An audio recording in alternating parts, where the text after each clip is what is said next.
الحمد لله رب العالمين والصلاة والسلام على سيد الأنبياء والمرسلين نبينا محمد صلى الله عليه وسلم وعلى آله وصحبه اجمعین۔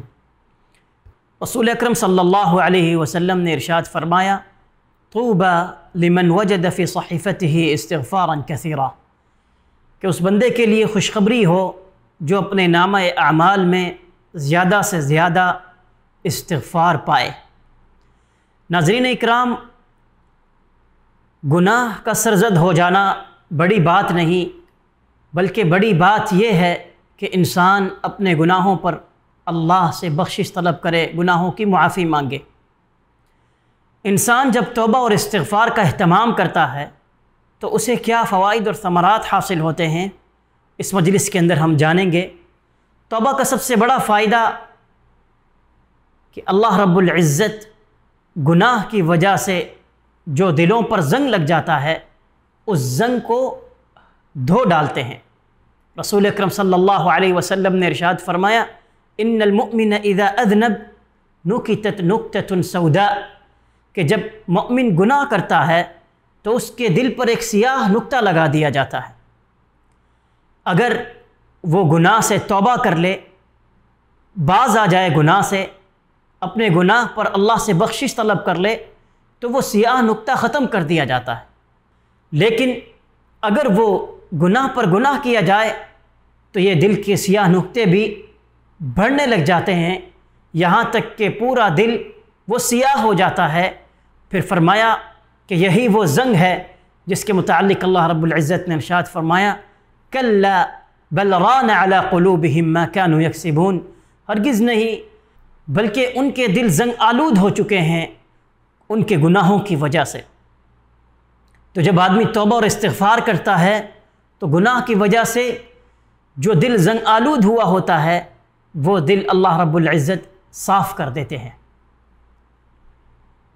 توبہ کا دوسرا فائدہ اور ثمرہ کہ اللہ رب العزت گناہوں کو نیکی میں بدل دیتے ہیں۔ قرآن مجید میں اللہ جل شانہ ارشاد فرماتے ہیں الا من تاب وآمن وعمل عملا صالحا فأولئک یبدل اللہ سیئاتہم حسنات، کہ جب بندہ توبہ کرتا ہے اور اللہ پر ایمان لاتا ہے اور نیک اعمال کرتا ہے، اللہ رب العزت اس کے گناہوں کو نیکیوں میں بدل دیتے ہیں۔ توبہ کا تیسرا بڑا فائدہ اور ثمرہ کہ توبہ کرنا، اپنے گناہوں پر استغفار کرنا، اللہ سے بخشش طلب کرنا، یہ اللہ کو انتہائی محبوب ہے۔ اللہ رب العزت قرآن مجید میں ارشاد فرماتے ہیں ان اللہ یحب التوابین، اللہ رب العزت زیادہ سے زیادہ توبہ کرنے والوں سے محبت کرتے ہیں۔ توبہ کا ایک اور فائدہ کہ جب انسان توبہ کا اہتمام کرتا ہے تو اس کی زندگی میں خوشحالی آتی ہے، مال و دولت اور اولاد کی فراوانی ہوتی ہے۔